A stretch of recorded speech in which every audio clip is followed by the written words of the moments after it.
It was a sea breeze of their desperation. They were left in an unfavorable position after their last battle. They were practically cornered now. After being abandoned by the rest of their forces, the writing was on the wall for them. And so, in order to regain their honor, they were trying to even the score a little by rushing in while gripped by the madness of inevitable death. Keenly sensing that battle was steadily approaching, Hatsumi looked over her shoulder. Behind her, as if hiding themselves within the forest, were the companions she'd made when she was summoned over, as well as the soldiers of the Alliance. To her right was the martial artist from the Alliance country of Larshim, Gaius Forven. To her left was the female mage from the self-governed state, Selfie Fitney. And right behind her, kneeling down like he was calmly meditating, was the swordsman who served as the prince of the Alliance's sovereign state of Miazan, Whitesayazan. These three names were known far and wide across the northern continent, for they were all valorous warriors who possessed skills the people praised, skills that were already well proven. They had engaged in battle with the demons 4 times so far. And each and every time, they had entrusted their lives to each other and cooperated perfectly. After Hatsumi nodded to the three of them as if signaling them, Gaius returned a hearty smile as he struck his chest. Selfie quietly nodded back, and Whitesay stood up with a stalwart air about him. After confirming their determination one last time, Hatsumi leapt off the top of the hill. She spoke no words to signal the beginning. She said nothing to rally her soldiers like a commander would. There was no need. She simply dashed straight towards the demons, and even without a single word exchanged, her companions followed her. As fellow followers of the sword, their wills were all as one. Thus, she ran down the hill without even looking behind her. She was plunging downwards head first.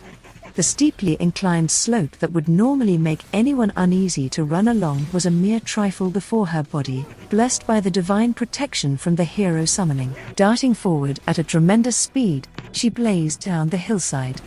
The companions and soldiers behind her saw her as the vanguard, and followed in her fervor. That was why there was not a single person among them who felt uneasy, anxious, or apprehensive.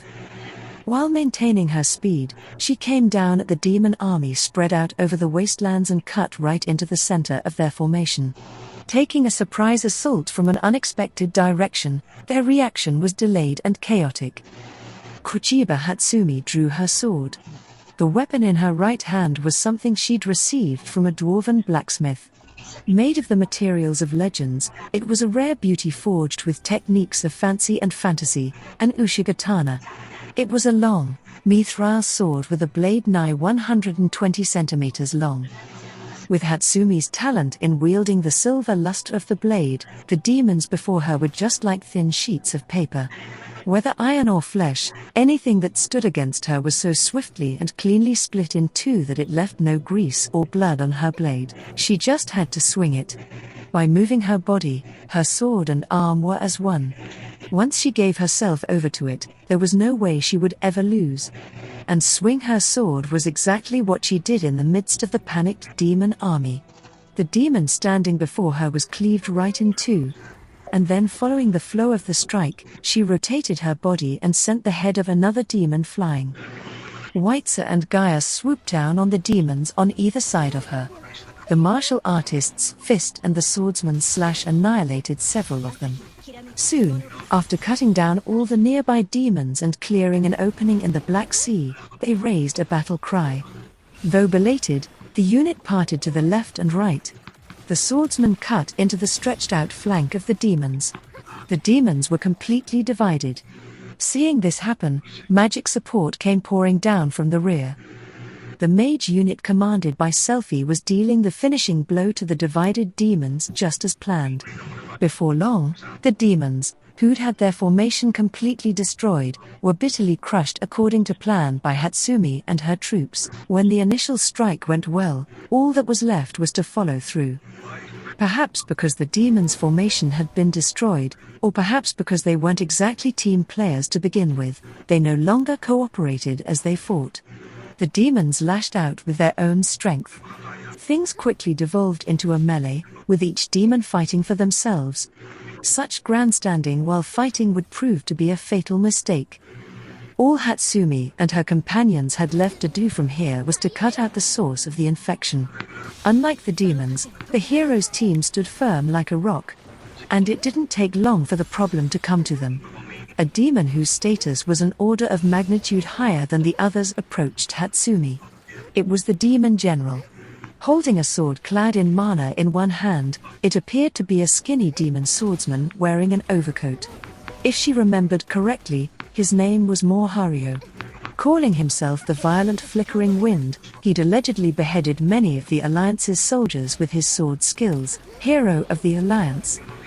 The demon's roaring, thunderous voice, far more than what anyone would expect from his slender frame, washed over them. Shaking the wastelands, it kicked up and blew away the sand in the area. Just at the sound of his voice, the movements of the Alliance soldiers became dull. It must have affected morale. Realizing the strength hidden within this monster, their spirits faltered. The only ones who were unfazed by the demon's roar were several of the commanders, Hatsumi, and her companions. Mere moments after his shout, Morhario closed the distance to Hatsumi in a flash. He wasted no time in unleashing a slash accompanied by a devilish storm. Take ta! Hiya! Matching him, Hatsumi swung her own sword. As her blade cut through the air, it made a sharp whistling sound and repelled the incoming blow. His attack deflected, Morhario regained the distance between them in an instant. And then, in the blink of an eye, he snaked around to her left and brought his sword to task, raising her mithril sword to defend. The harsh sound of metal clashing against metal rang through the air. Not relenting, the demon who was taller than Hatsumi pushed down on his blade and brought the fight to a deadlock. She only had the muscles of a mere young girl, but she was able to push back against the demon thanks to the power of the blessing from the hero summoning. Hero of the Alliance. Today will be the day I defeat you and offer your damn head to Nakshatra Sama. Ugh. Sorry, but I don't have any intention of dying here. Finding his angry roar from close proximity to be rather annoying, Hatsumi slipped past Morhario's sword as she pushed it to the side. But then, as she went to slash at him, contrary to her expectations, Morhario sensed the danger and broke away in the opposite direction. Morhario corrected his stance once he'd safely escaped the range of her blade. His movements were terrifyingly fast. So much so that they were almost incomprehensible. This demon swordsman was the type whose primary strength was speed. He always kept out of his enemy's range. For he could leap in, close the distance, and strike in an instant. It gave him the upper hand. Indeed, it seemed that Hatsumi should be at a disadvantage like this. Yet she offered not a word of complaint. Slightly opening up her stance, she rotated her left ankle towards her right heel and dropped her posture. Her sword was hidden behind her neck as she held it over her right shoulder. Along with the breeze in the air, she could feel its cold metal against her skin. She estimated there were about 8 meters between her and the demon general who held his sword at the ready. Her sword was just over a meter long. For such a demon who specialized in speed and charging power, this was likely the ideal distance. Seeing her prepared to attack at any moment, a scornful and joyous expression floated up on Morhario's face. He judged that Hatsumi was gambling to launch herself at him, hedging her bets in a game of kill or be killed. The expression that had come over his face revealed his confidence in the outcome of this sort of match. Based on Hatsumi's estimates, if she held her blade out in front of her, she still had 6 meters between her and her opponent. It was a distance that her blade could never reach. But this was a trivial problem for her. On the other hand, for the demon general who didn't know any better, it was a fatal problem. Die-ee-ee. The demon general let out a ferocious and violent scream, an expression of his fighting spirit. It rang through the area like a herald of his killing intent, yet Hatsumi's heart was as calm as a perfectly still pool. All the sensory information coming to her right now registered as trivial. In that moment, not the demon general's howl, not the screams of the soldiers, and not her companion's panicked cries caused a single ripple in her heart. Then it was time for her to play her hand, the phantom sword of the Kirkara Dharani, the long sword of the Absolute Blade. In the instant she abruptly opened her eyes wide, she exhaled with purpose and brandished the sword on her shoulder as if she intended to clear away every single demon on the other end of it. In the distance behind the demon general, there was the rumbling sound of rushing wind. To the tremendous surprise of each and every being present, when Hatsumi swung her sword, the demon general's lower half tumbled gruesomely over in the blink of an eye. Debris, wind, his upper half, and a smattering of blood were blown jumbled in the opposite direction. Without even taking a single step forward, Mohario had tasted defeat. All that was left was silence. At least for a moment. Immediately following that were the cheers of joy raised by the soldiers. They'd witnessed and were celebrating the demons' defeat. The demons they were fighting, on the other hand, were stunned. Not only were they violently confronted with the reality that someone much stronger than them had been defeated, but first and foremost, they were completely bewildered as to how, exactly, he'd been defeated. Having yet to actually die, Mohario looked up at Hatsumi from the ground in surprise. Impossible. The range of your sword was surely, he said, blood spewing from his mouth. It was true the tip of her sword never touched the demon general's body. But just as Hatsumi had thought, that was a trivial matter. Looking down coldly at the body of the demon general who would never get up again, she flicked her sword as if removing blood from it, and replied to him. I thought you were a swordsman yourself. You should know better. A swordsman who can only cut things within their sword's range is, at best, second-rate. No. Her cold declaration would send shivers down the spines of all who stood against her. But the true target of it, the demon general, was numb to the sensation. He perished then and there. Eventually, the skirmish between the demons and humans came to an end. The Alliance claimed victory that day. The cheers of joy from the human swordsmen and mages alike could be heard from a great distance. It was proof that the fighting was over. A particular young man dressed like a knight emerged from the crowd of celebrating soldiers. It was the prince of the Alliance's sovereign state of Miasm, one of the 7 swords, Wuthering. He knelt at Hatsumi's feet when he reached her. Your fighting style is magnificent, Hero Dono. I thought I told you to stop calling me a hero already, Wuthering. Kuchiba Hatsumi let out a disconcerted sigh upon hearing the overly serious and stubborn young man's flattery. However, he paid it no mind and took her hand in an attempt to kiss it. Perhaps it was ceremonious. Hatsumi didn't frown on the gesture itself, but for some reason, today she also pulled away her hand like it was fleeing. As Wuthering looked up at her, his shrewd expression became slightly disappointed. Hero Dono. Like I just said, Wuthering. And then, from the opposite direction, Hatsumi's companion Selfie Fitney called out to them. I'm afraid there's no helping it, Hatsumi. You are, in fact, a hero after all. You too, Selfie?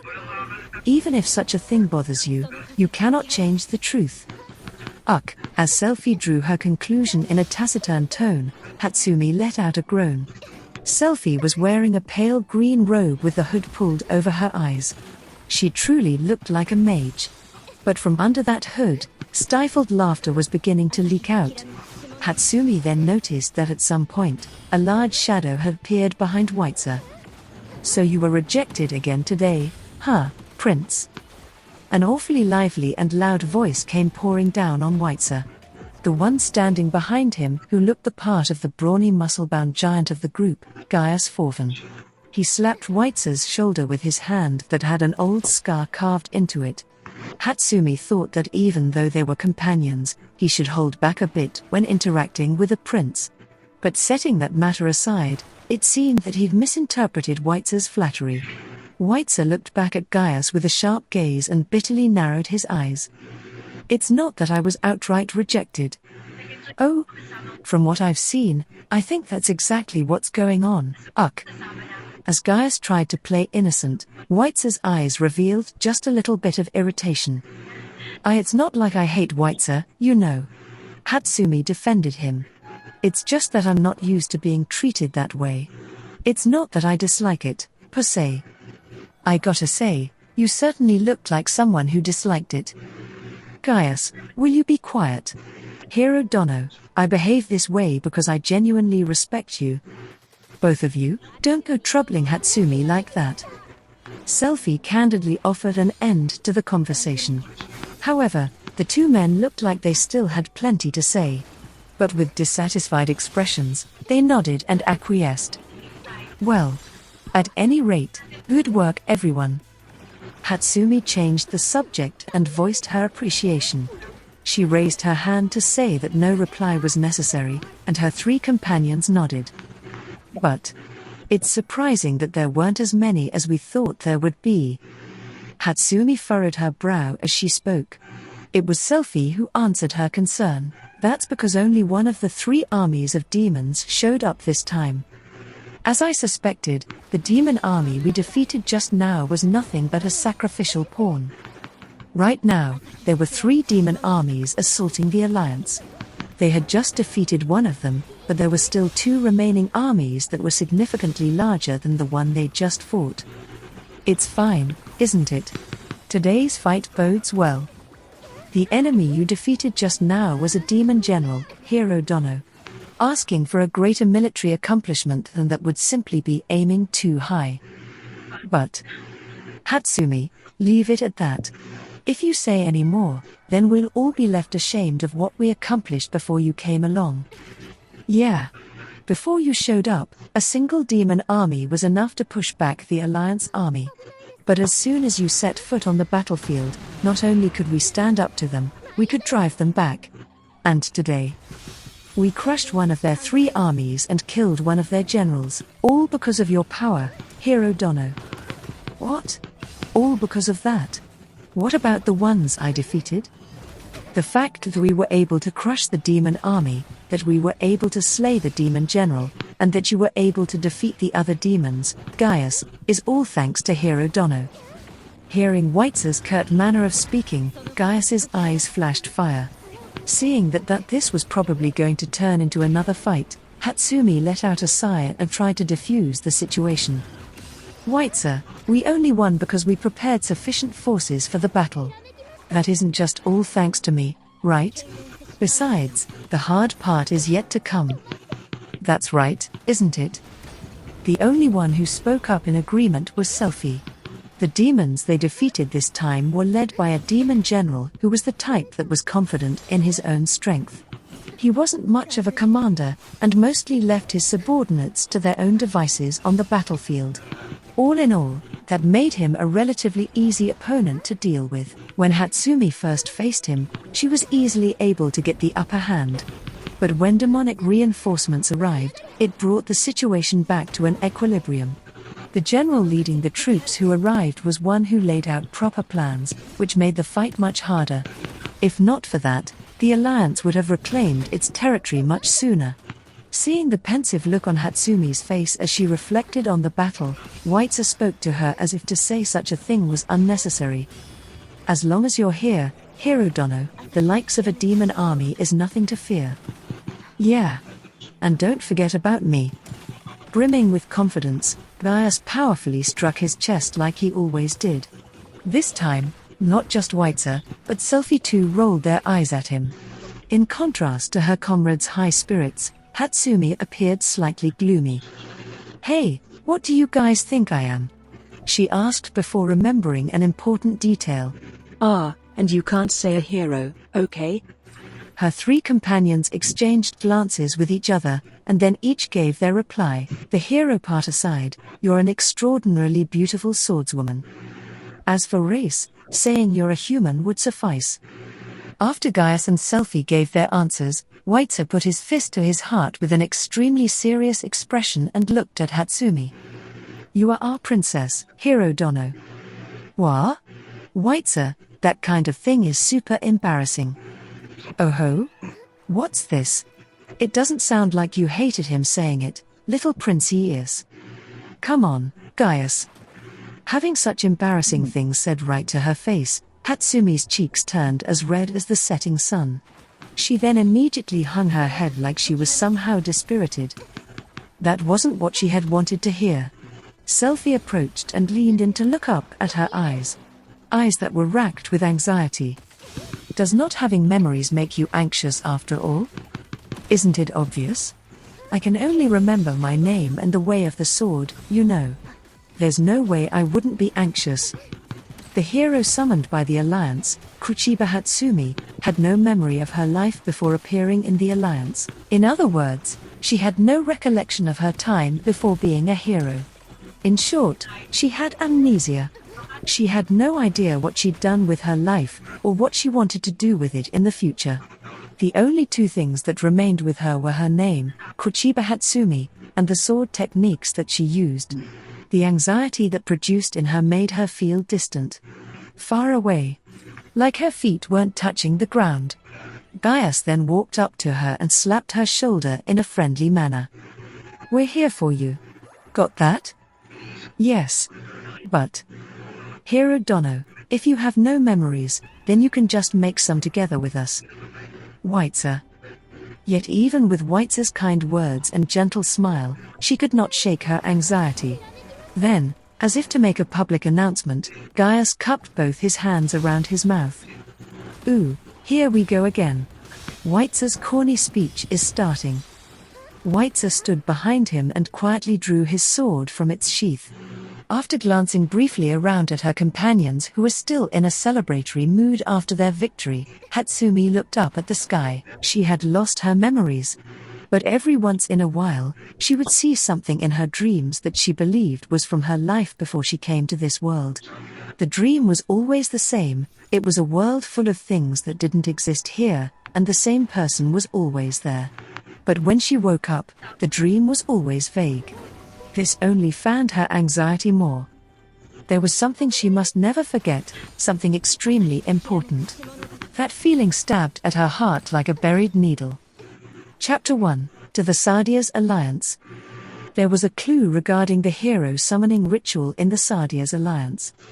Suimai had discovered this information in the book Felminia had brought to him from Astel.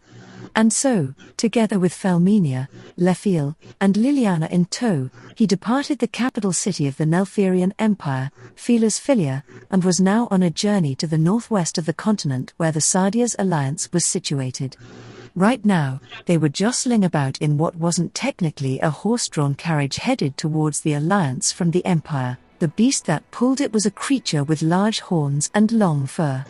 That was nearly the size of an elephant. It was known as a cowhorn. Modern magician Yakagi Suimai was sitting in the corner of the cowhorn-pulled vehicle lecturing Felminia and Liliana about magicka. He spread out papers he had prepared across the wooden floor of the carriage while Felminia and Liliana quietly listened to him talk. Such talks were completely over Lefiel's head as she was a complete amateur on the subject matter. As such, she was sitting behind Suimai, humming a song while polishing her sword. And that's about it for that topic. Shall we move on to the next? Yes. Very well. Receiving assent from both Felminia and Liliana, Suimai moved on to the next topic. Then, what I'll be talking about from here is liturgical reduction of magicka and its practical use. Liturgy is a technique that takes the complex processes required to use magicka and simplifies them into simple actions and short chants. Moreover, it optimizes these processes and shortens the time it takes to use magicka. It shortens long chants into abbreviated ones, takes chants which are hard to pronounce and changes them into gestures, replaces the need for complex gestures with a chant, and so on. After pausing briefly to take a breather, Suimai continued. The magicka that I use with most frequency is an easy-to-understand one that uses liturgy, strike magicka. I can manifest its effects by only snapping my fingers. You mean this, right? In demonstration, Felminia snapped her fingers. Following along, Suimai lightly snapped his fingers and sent the paper in his hand flying with a light shock. Whenever I've used it in this world, people are excessively surprised. In our world, magic is fundamentally something that is invoked by chanting a spell or keyword and requires the aid of the elements, after all. Without that, using magic so simply and freely is completely counter to the logic of magic in this world. Anyone would be surprised. Having only touched upon magicka that defied conventional wisdom, Liliana was still unused to Suimai's new theories. She knit her brow and cocked her head to the side. She'd lived believing that chants were absolutely necessary. Being taught that that was immutable common knowledge, of course these people had never come up with something like liturgy. Strike magicka. Originally, the effect was manifested after chanting the spell, but reciting the chant was replaced with the action of snapping my fingers. So when I snap my fingers now, it produces the same effect as the version with the chant. It's the same spell.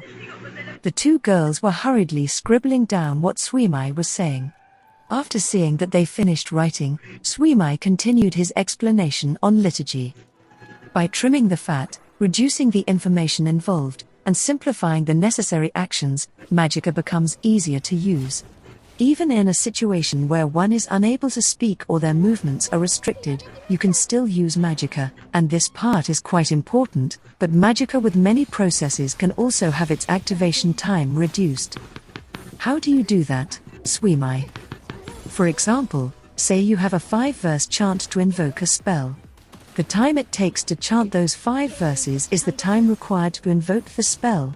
But say we replace 2 of those verses with a gesture. That way, when we recite the spell. I see. The time to cast it is reduced by 2 verses, right? That's right. That's the kind of advantage liturgy gives you. Hearing this, Felminia and Liliana both oohed and ahed. But Suimai Dono, even if you shorten the time with liturgy, it doesn't change the entropy, right? Yeah, exactly. What do you mean, Felminia? Shortening the time it takes to cast a spell using liturgy is different from modern magicka theory, where the casting time is shortened by mixing together different magicka systems. The act of chanting is just substituted with something else, which means that, in essence, nothing has really changed about the spell. I see. Suimai had previously explained this to Felminia, and it seemed she'd properly understood it. It wasn't all that long ago that he'd begun instructing her in the ways of magicka. Her ability to grasp things so quickly made him understand why she was known as a genius mage. Well, those are the basics of it, but let's go back over 2,000 years ago in my world. At that time, in the West, it was popular to perform speeches to fascinate the audience and persuade others. This was basically how politics were handled. It became an indispensable technique for those giving the speeches to skillfully control their intonation and so on to convince others they were speaking the truth during their speeches. There was another technique that was also important. Do you know what it is? If this concerns speaking, then it would be the ability to memorize the contents of the speech. Yes, you're on the mark. To be specific, it's the ability to correctly pull out the memorized contents from one's head, or mnemonics, magicka and memorization. The two girls were unable to see the connection and were making faces like they didn't really get it. Observing this, Suimai continued his explanation. For example, when you're trying to memorize something, performing some other movement while doing so can make it easier to remember. When you then perform a similar action later, you remember whatever it was by association. You're familiar with this, right? Yes. I have heard of this. Not being able to memorize something is usually attributed to having a poor memory, but that doesn't necessarily mean that the brain doesn't remember it. People are able to learn things even when they are in an unconscious state, right? Simply put, not being able to remember something only means one was unable to pull from their head at the right time. In short, the actions I was talking about before are meant to support the brain and make accessing such information easier. After pausing once more, Suimai returned to the original topic, and so, mnemonics end up developing as a technique to recall memories and information in a form where they can even be incorporated into magicka. Well, to put it simply, the action helps you remember. Felminia continued from where Suimai left off. If we hypothesize that the information stored in one's head is like magicka, then not just with chanting, but with motion or gestures, one would be able to draw out the information from their head, no? Yeah, that's the way to think about it. Suimai gave a very satisfied nod to Felminia's comparison. And the same applied to Magicka, too. By performing the same gesture practiced when memorizing a spell, one would be able to invoke it directly later on. But hearing all this, Liliana made a face like she was in pain. This all sounds rather far-fetched to me. I'm sure it does. However, in my explanation just now, I rushed from the theory straight to its established result. There was quite a lot of research in between to connect the dots, HNNNGH. As Swimai explained further, Liliana groaned like she still wasn't fully convinced. Certainly what he was telling them, taken to the extreme, meant that Magicka could be used just by memorizing it. Liliana was stuck on that. She knew there was no chance of manifesting something just by recalling it. It seems that you're still clinging to the physical part. That materializes due to phenomena using unperceivable mystical energy, mystical vectors, and mystical laws. These are the mysteries that we aim to dispel. Don't worry about it. Once you start touching on it, you'll begin to understand gradually. Persuading Liliana with those words, Swimai brought his lecture to an end. So that's how it is. This arrangement and replacement of mystical actions, the materialization of a Magicka circle, Notarikon, Temura, and Gematria among others, are techniques to produce the ritual oneself and then analogize it. This is called liturgical reduction, or in short, liturgy. With that, he asked if the two of them still needed more details. Any questions? Liliana raised her hand. Magicka circles. The ones you use. Where the circle is suddenly drawn. I want to hear about that. Sorry, I'll save that for another time. It's better to have a firm understanding of liturgy before moving on to the materialization of a Magicka circle. That's regrettable. Swimai's response made her sulk. Liliana seemed to be quite interested in the subject. Next, I've prepared a fill-in-the-blanks test. It has questions on the main points of everything I talked about today except for liturgy. As Swimai handed them sheets paper, Felmenia looked at hers with a doubtful face. Swimai Dono, I think it is better to learn by practical use, but in this case, it would mean actually implementing liturgy. That may be so, but we can't put a whole lot into practical use within this carriage, right? To do that kind of thing, we need a properly prepared location. I've prepared this instead because it's convenient to do here. Well, that is certainly true, Felmenia agreed, but she didn't seem completely satisfied. Just as she said, this test wouldn't really give them any proper sense for what they were learning. I thought you would understand faster if you thoroughly remembered the details of the theory, but teaching isn't easy, huh? As if something heavy was sitting atop his head, Swimai hung his head low in a troubled fashion. Because he had never officially taken on students before, he was unused to tutoring. There was more or less a single exception to this, but that person was able to use Magicka considerably well beforehand and was more of an assistant who used peculiar Magicka. This was the first time he'd taught anyone anything starting from the bare basics. As expected, he couldn't avoid running into difficulties here and there. Because of this, he was constantly getting feedback from his students along the way. All right, I'll think about something more in the line of practical use, so you guys have a go at this for now, understood? I feel like using this pure white paper is a waste though. For quite a while now, Swimai had been using white sheets of paper quite liberally. Liliana lifted one up and frowned. In this world, such paper was quite valuable. Unlike his world, this one had yet to have an industrial revolution or two. The machinery to create paper hadn't been invented yet, and no mass production lines existed. Is that also because of magic throwing its weight around? In his world, when it came to materials to scribe magic circles on, rather than generic white paper, specially manufactured parchment was judged to be better and more valuable. But in this world dominated by magic culture, it was something of the other way around. Felmenia and Liliana started their tests in short order. Swimai then spun around on his butt and faced Lafil. Taking a short break. We got to a checkpoint.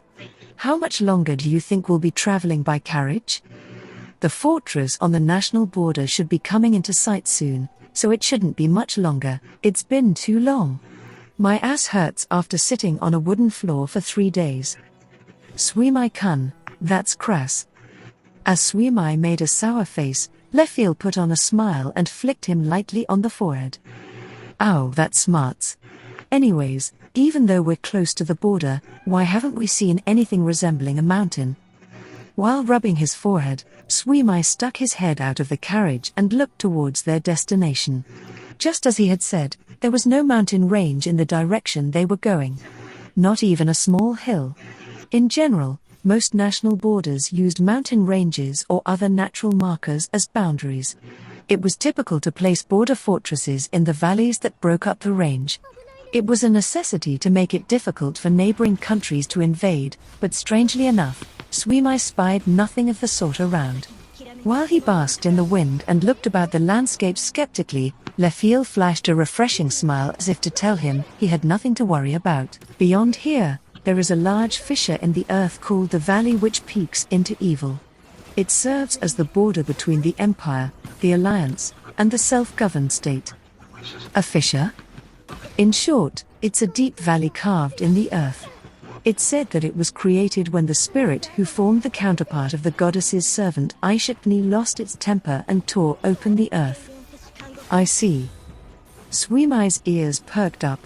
These kinds of stories tended to spike his inquisitiveness. The image of something the scale of the large belt carved across Africa came to mind. At its deepest sections, one is unable to see the bottom at all, so a bridge fortress was built at the shallowest section, serving as the fortress at the national border. Does that mean there's only a single fortress? The bridge fortress belongs to the Alliance. The Empire's fortress is basically enclosed within it. That's what we'll be seeing. Lefiel gestured for a paper and pen from Swimai and then began drawing a picture to demonstrate. Across a black line which represented the fissure in the earth, she drew 3 bridges that connected to a single fortress. And as if to seal the path leading out, the fortress was shaped like a semicircle around them. After the two of them talked about it briefly, Lefiel remembered something and changed the topic. Come to think of it, before we departed, we heard a rumor that the victims of the coma incident regained consciousness, right? Oh, that? It would have been fine if they were put to sleep a little longer, honestly. Swimai made a bitter face since this outcome didn't please him. He would have preferred they stay unconscious until memories of the incident had faded around town and people put it out of their minds. It would have been fine for the victims to stay out of people's eyes for a while. Although, thanks to the people in the city changing their minds about Liliana, this ended up not being an absolute necessity. But still, Swimai thought it would be better if they were still unconscious, just so they couldn't try anything funny. Meanwhile, Lefiel was looking at Swimai like he was a shady character for talking about the victims in a rather reprehensible manner. I'm reminded from time to time, but you're quite merciless, or rather cruel, aren't you? I'm a magician, you know. I'm not a respectable human being. Nevertheless, I don't think that's something you should be saying. Well, that may be so. But it's not like I'm not selfish, especially after all this. You can tell from when I got Liliana pardoned, right? At the end of the day, I'm the type of person who doesn't care how some unrelated guy ends up groaning over my actions. Though wouldn't it just make people angry if you unreasonably hurt them? I know that I'm being inconsistent. And I was more or less reconciled with that before coming to this world. I believe that I'm well aware of what is born from that inconsistency. I see. Swimai was gazing at Lefiel like he was resigned.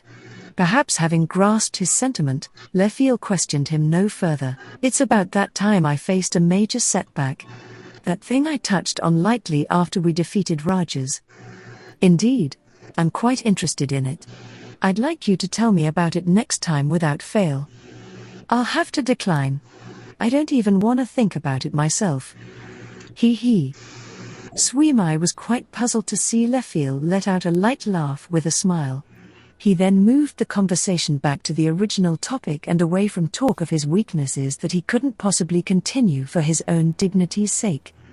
Well, the people of the imperial capital woke up to the truth, so Liliana should be fine anyways. Speaking of being fine, I wonder if Reiji Kun and the others are all right.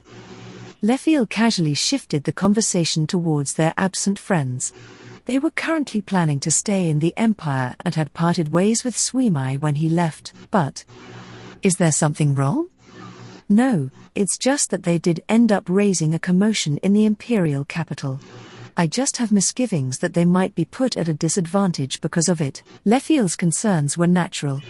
Suimai had Reiji and the others take a role in resolving the coma incidents, specifically the unreasonable role of stalling Graziella and company. Things had turned out well in the end, but taking into account that they got in the way of a military police investigation and ended up having a scuffle with the princess, it was natural to worry that they might now find themselves in a precarious situation in the Empire. However, Suimai, who was responsible for it in the first place, looked surprisingly unconcerned. Suimai-kun?